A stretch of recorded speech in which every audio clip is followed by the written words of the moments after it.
Clay TV. We've been away for about 4 months. Kira and I are writing a book that's going to be published next year with F&W Publications. And we had a fun summer. Yeah. I moved to Texas, and I'm all settled in now in Austin. So while we were on hiatus, which we were actually not on hiatus, we were working the whole time, we started a live craft demo event called Tuesday Schmooze Day. And every Tuesday, starting at 9 o'clock, 10 o'clock, depends on what shows we have planned, we start live demos showing how to work with polymer clay, how to do mixed media, and we have a design team now that also does live demos. So we have a lot of fun things happening on Tuesday, and we invite you to come. And you can come over to CraftyLink.com, and that's where the community is, where we have the Tuesday Schmooze Day. And there's lots of things going on in there. We have a bunch of new classes that Kira and I created and our design team created. We have, we're actually starting a blog hop this coming Wednesday, and you're invited to join that. There'll be details on the blog at thingscrafty.com and polymerclaytv.com. So our greatest invention this summer was really putting together the community and the classes, and we also decided to start putting together a monthly kit. So we're really excited about it. It's all downloadable images that you can use for mixed media and polymer clay. So we just want to show off a couple of things that we created, and if you watch our Tuesday Schmooze Day shows, I schmooze at 9 a.m. Eastern Time twice a month for free, and the other day I created some Pateras using papers from the kit. So this is a channel bead that I made, and this one is a pendant that I filled with resin after I was finished. So we do create some longer videos that you can catch on our YouTube channel. If you are an app or YouTube subscriber to the podcast, we are going to be doing those twice a month moving forward, the short version that you're watching now. But you can watch longer videos if you come over to CraftyLink. Exactly. And you can use these monthly kits with our magic transfer papers, which is really cool because that's a great way to use it with polymer clay. Let me just show you one of the things I made. This is a mixed media piece, and I made polymer clay letters. And I did that with a mold, actually one of Martha Stewart's new molds, which are really cool.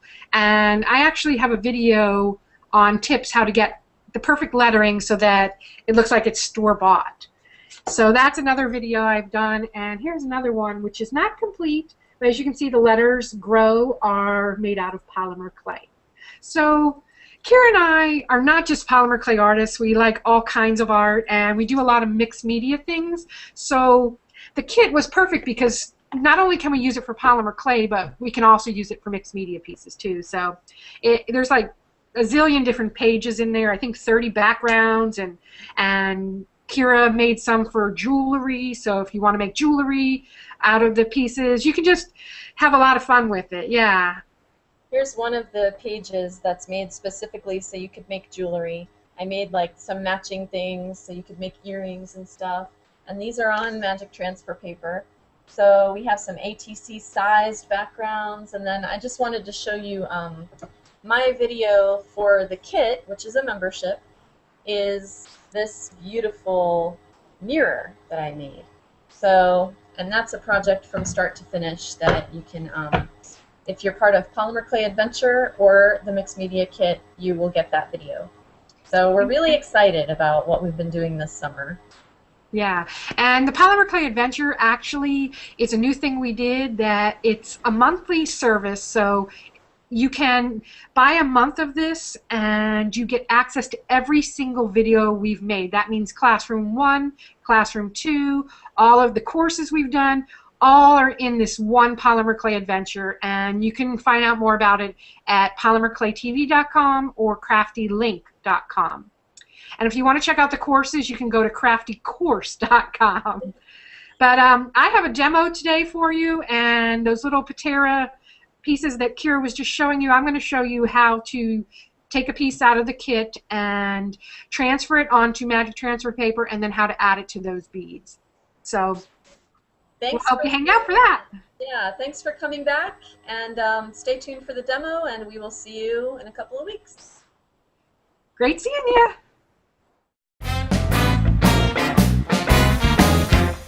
Today I want to show you how to use these Patera findings.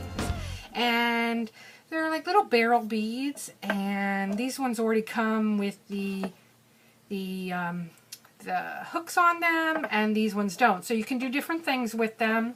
And today I want to show you using the monthly kit that we just started, and which you can find at CraftyLink.com. I cut out some paper after I printed it on magic transfer paper. And I cut out some pieces, and you can cut any of them out any way you want. But what I did was I chose a piece out of one of the ATCs that we had on there, and then I just transferred it right onto the clay. And to do that, it's very simple. All you do is condition your clay. You can run it through the pasta machine on whatever setting you want. And I'm just using like an ochre color or whatever. And you take your transfer paper, and with the image facing down, and you just burnish it a little onto the clay. And at this point, you can run it under a faucet, or if you have like a little bucket of water or whatever, but I prefer to do it under the faucet. And when you wash it, the transfer will be on your clay. So here's what I've already done. And basically, to create these pateras, you would just wrap it around, and you would have to cut it to size, and you can just use your blade to do that. And you can do this with any design. You don't have to use the kit, but we've already got the designs ready for you.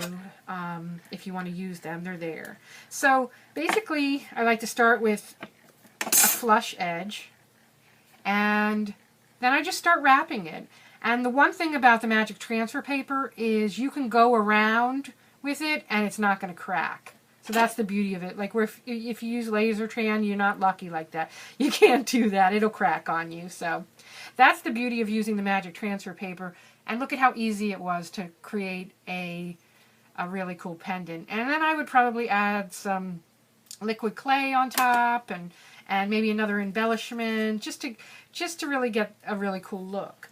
I just wanted to give you one little tip that's really going to help you when you're using magic transfer paper. I like to put my image onto the clay, of course face down, give it a little burnish. And you could go ahead and transfer this at this point, but it's so much easier, and I mean so much easier, to cut your image out before you transfer your piece onto the clay. And the reason being is because once you transfer it onto the clay, you don't want to touch it until it's completely dry, because you don't want to mess up your image. So if you take an X-Acto knife or your blade or whatever and you trace right around the design, you're now going to have the design ready to go when you transfer it. So when I take this and I run it under the faucet, my image is going to be transferred in the exact shape that I want it to be transferred in. So there's no fumbling around and taking a chance that I'm going to mess up my design, because all the cutting, all the smoothing out of the edges is already going to be done for me. So that's a really, really good tip to know when using the magic transfer paper.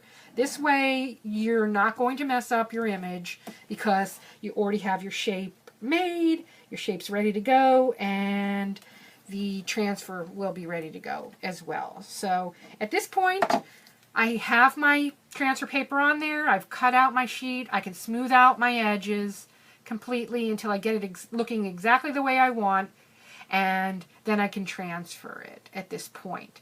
So it avoids me messing it up the other way.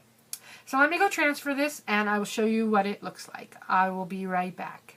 Alright, actually I got a bucket of water so I can show you a little bit of the transfer. So all you do is put your magic transfer paper into the water, and it's best, like I said, to run it under a stream on your faucet, but I wanted you to see how unbelievably easy this was to transfer. So if you feel there's paper still on there, you can use your finger and move it around, and you want to be careful once you get it transferred. You don't want to touch it until it dries. So there you have it. There's the transfer. Super, super, super simple. To create the Pateras are super simple. You can do anything you'd like with them. So have fun, and we will see you next time.